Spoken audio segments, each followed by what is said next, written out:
them all off right as I hit the. That's payback for stepping on the fuzz space at the end of my sensitive outro. How could you? You had like one single tear starting to form, and then I was like, it wasn't dripping, but it was just like the welling was starting. Exactly. Welcome back to the Golden Age of Gear with Jarek and Doey, and we're happy to see you today. We're talking about my new Veritas Portlander. Is it free range? It is. Do you know the name of the tree? The wenge tree. Was it happy? And I think probably I'm making Portlandia say, references. Like, you know what? I never got into Nah, it's not for you. It's not for you. My brother kept telling me I should. No, it would only make you. Yeah, I already know how you feel about my people. It would make you feel worse. I mean, my brother is your people. Like. Yeah, but you're related to him. You're not related to. Yeah. Yeah. Maybe I'm not. Well, I mean, the whole thing about Portlandia is that it's making fun of hipsters. Yeah. All the while, like, being pretty hipster. It's funny. It's very funny. But there's a thing about where they go to a restaurant and, like, they're trying to order chicken. And then by the end of the restaurant, like, before they've ordered their food, they're at the farm seeing where the chickens are. And they're like, you know, what was his name before he died? And was he liked? It's just very funny. Nice. Anyway. So Veritas actually used to be in Portland. So there you go. Thus I'm pretty sure, or at least Oregon, thus the Portlander. Hey, thanks for tuning in. You know, we love sitting and chatting about gear, whether it's, you know, Joe and I or just with any of our friends, and you guys are all of our friends. So do us a favor, drop us a comment about a cool piece of gear or anything just to say hi, because we love reading your guys' comments. And while you're at it, hit the subscribe button for us, and we'll see you next week. I met Casey, their owner, years ago at the NAMM show. I had always been curious about their guitars. You know, I have kind of grown up in the Christian music scene and in the kind of worship market a lot. I mean, most of the time that I play guitar out anywhere now is if I play at my brother's church. So, you know, I always see like all the hipster church. I always make fun of their like pedal board shot because they'll like take the shot from like here and you see their like fancy like leather shoes and then their pedal board with the like Strifecta or the Holy Trinity of Strymon. So, which I am like completely guilty of because I bought your Mobius from you like way back, and I had the timeline in the Big Sky, and then I was like, oh yeah, I got the Mobius now. I got them all. Which they're sitting on my pedal board that is partially ripped apart. Is that still my old Mobius on there? Yeah, it's sitting right over there on the floor. That's crazy town. Yeah. So I got to meet Casey, you know, really, really great guys over there. And they moved their operation from Oregon to Mount Pleasant, Tennessee, I believe. So kind of just out, you know, Columbia, Spring Hill, like out that way. Not great with directions. I believe it would be southwest of Nashville, if I remember correctly. But yeah, out that way. Like Nashville's here and it's somewhere. Yeah, it's in the vicinity. So, we were doing a few things together. We sent them over an amp, and they asked me if I wanted to spec out a guitar. And so I spec'd this out, and I did everything kind of wrong. So it ended up pretty right, but I ended up... That's the thumbnail for the video. Yeah. So what I did for a little while was my number one guitar, like I've said many times, is that Schecter HSS Nick Johnson. So when I was getting new guitars, I would be like, well, my favorite bridge is like, you know, a Godot 510 style, like 2-point trem. So put that on it. And, you know, pickups, well, I like HSS. So give me HSS or, you know, with this, I was like, fine. Like I like Les Pauls too. So 2 humbuckers is good. Mm-hmm. But, you know, love wenge, so give me a wenge neck. You know, when I got my Tom Anderson Raven, I was like, this is my favorite neck, Tom. Just make me like... You can do maple or whatever you do, but like make it feel as nice as the Schecter. I've come to realize that I should not spec anything out like another guitar. I should just say like, what is the thing that you do the best? All I'll tell you is this is my favorite neck profile and shape. This is what's most comfortable to me, but do what you do. Like I don't want to say I regret getting the like 2-point trim on the Raven because I do actually really like it. But after playing the Mastery trim on the Novo and playing the P90s on the Novo, I was like, man, I wish I had gotten the P90s in the Anderson. And Marcus actually watched the episode where where I said that, and he's like, "Oh, I'll just build you a pickguard with the P90s in it." So they're actually shipping me one next week that I can drop into the Raven. So, yeah. So I have come to realize that like I should, the Portlander normally comes with a Bigsby on it, and I'm like, I should just get what you do, so that I can have that tool. Because right now this is, it ends up being kind of like a hybrid between two of my favorite tools. Yeah. Which is still pretty great. Yeah. But like I could have had a completely different tool. You know what I mean? Yeah. You are a completely different tool. I am. So, so I spec'd out kind of everything. I really like, one of my favorite finishes is on a PRS that I have that is this like, it's kind of like a transparent, they call it contour burst, where the burst just follows the contour of the body. And then I really like dark charcoal figured tops, like probably the opposite of all things that you would like. Sure. But I mean, it's a great looking guitar. Yeah.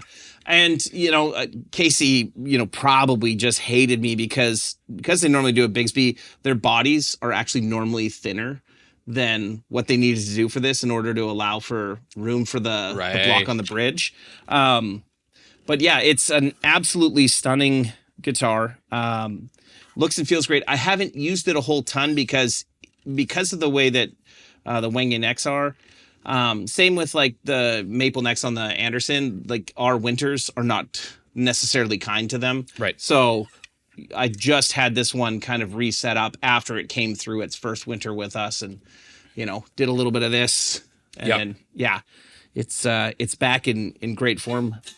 Good buddy Bruce Jacobs set it up. So yeah, nice. You want to take it for a little spins? Take her for a rip. Yeah. So it's 25.5-inch scale. Yeah, right. And Veritas will do like whatever type of customizations you want.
Yeah, so I'm curious your thoughts on, like, you get a lot of guitars from, like, fairly unknown builders. Like, Veritas isn't like an unknown brand by any means, but it's not a household brand for most people. Yeah. So when you approach getting something where you've got a luthier who can custom build you something like Sorokin or Lumiere, right? Mm-hmm.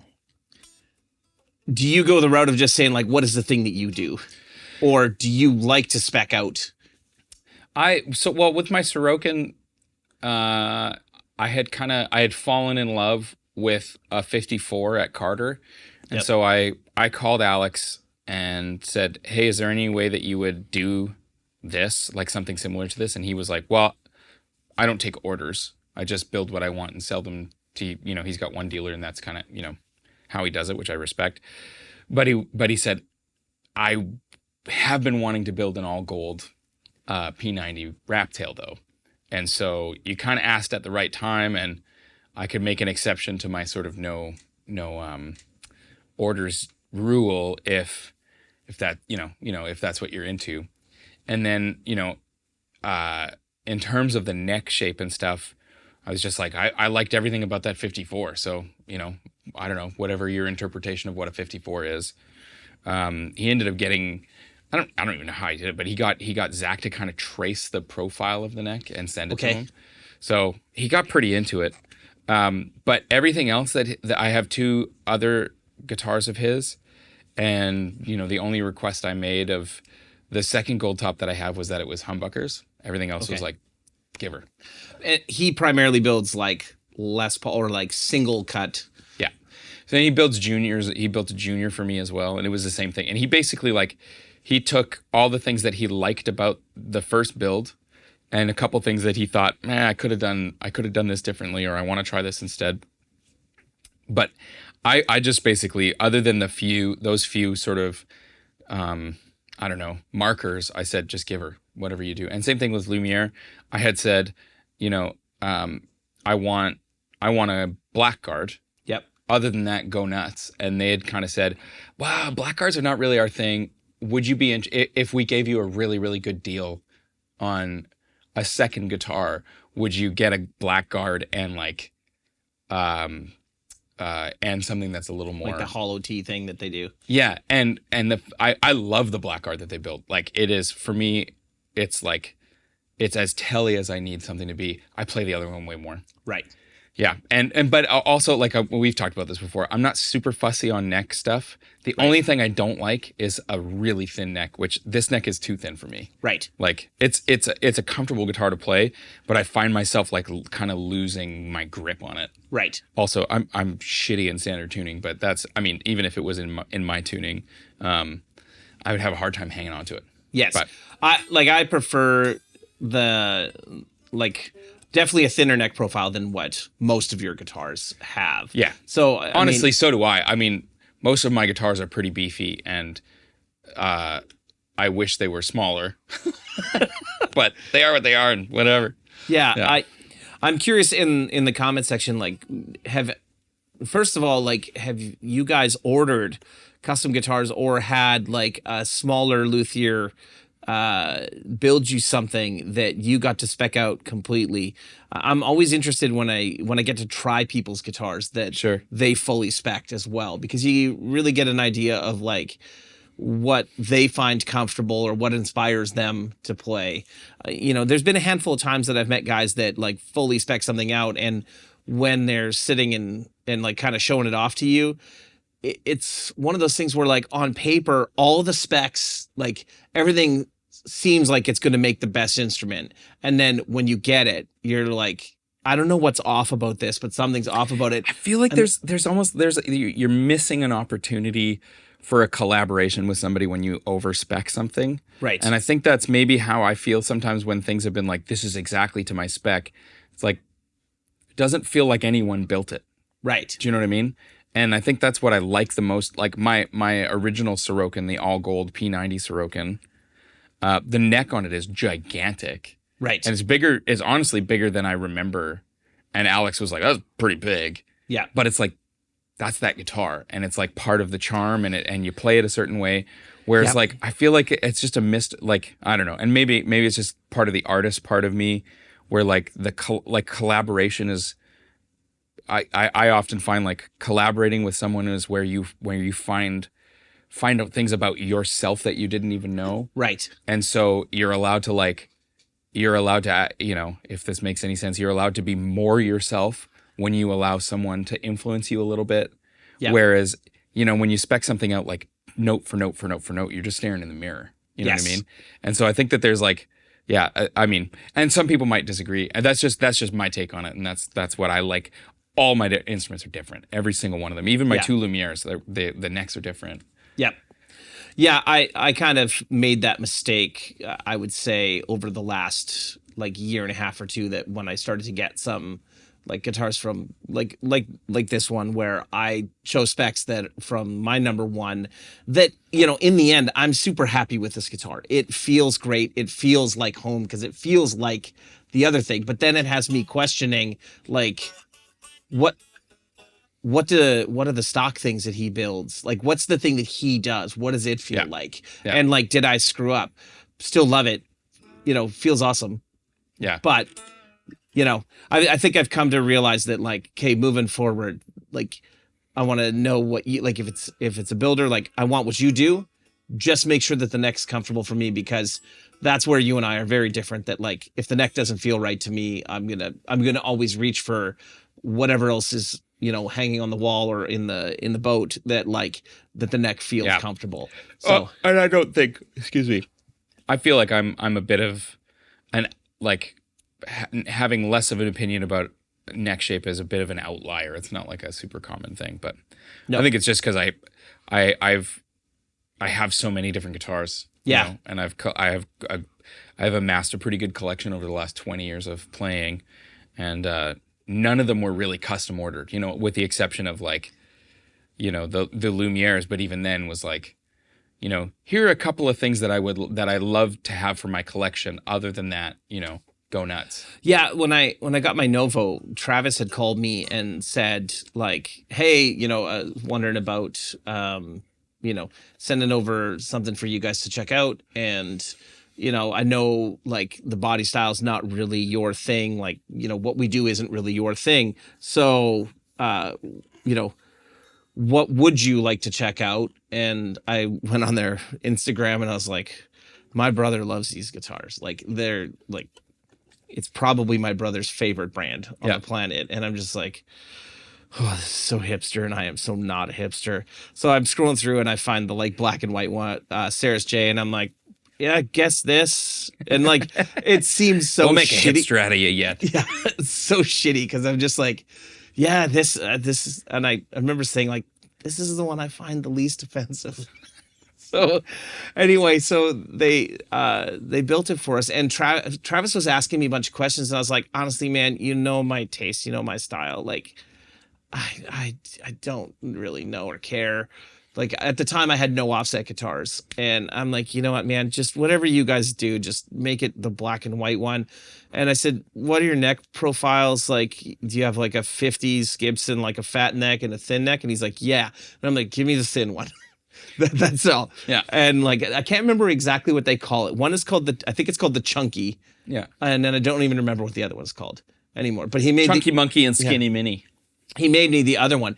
And when I got it, I remember being absolutely blown away by how it felt, how it sounded. And it's kind of one of your favorite guitars, right? It is. Yeah. And the trem on it, like I don't own any, like it has a mastery. I don't own anything like that. And I never, ever would have said that I wanted that. Yeah. And then I got it. They are stunning guitars. Then I got it and I was just like, shit, this is amazing. And that's when I've also come to learn, like with the, oh, why am I blanking on the name of it? We were just talking about these guitars. I'm horrible. This is what happens when you go to bed way too late. Oh, buddy. James Tyler, with the James Tyler Studio Elite that Rich sent over. When Rich was like, man, let's spec something out. And I'm like, just make me what you make. Like, just, if anything, I'll choose the color. Because that doesn't matter. Yeah. I'm like, but just make me what you make. Yeah. And he's like, well, we got these options for pickups. And I'm like, whatever you do, man, it's great. Send me the flagship. Every one of the Tylers I've played, they all have a very similar neck profile. It's like, it's awesome. It's the perfect thing for my hand. I'm like, just do that. So I think moving forward, that's how I'm going to be with everything. Like I'll probably talk to Casey about like, hey, I'll order another guitar from you and like, make me what you make. And do that. Cause I'm at the point where I want things that are different. Yeah. Not more the same of what I've got. So, but it is a stunning instrument and they are incredibly talented builders. So if you ever get a chance, and you're in the like, it's about an hour and 15 minutes, I think, southwest of Nashville. If you're ever in that area, Casey's a great hang and they've got, killer shop out there that's, swing by there and check it out. I'm telling all of you on the internet that too, because I'm sure he would be more than happy if you reached out if you're going to be in the area. And he'll sit and chat guitars with you all day, because that's one of my favorite things too, is he is a true like luthier that just gets excited to talk about what your project could be. Yeah. And he's not excited about it because like, oh, I'm going to sell another guitar. It's like, I love building guitars and I want to know what do you want? Like what's going to make you feel like you have the perfect instrument? Cool. So, So yeah, that's it. What does this do? High gain.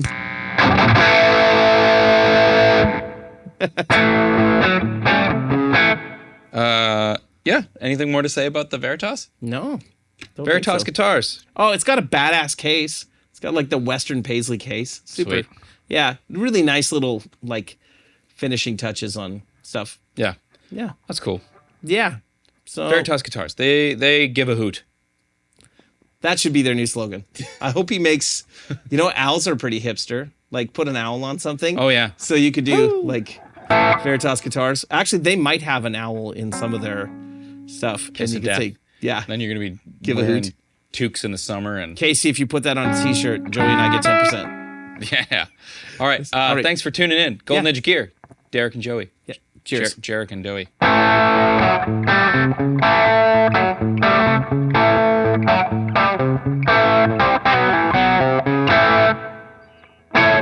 That sounded like cat scratch fever. Yeah. Wait. Smoke on the water / cat scratch fever. Smoke on the fever. See you later. See ya.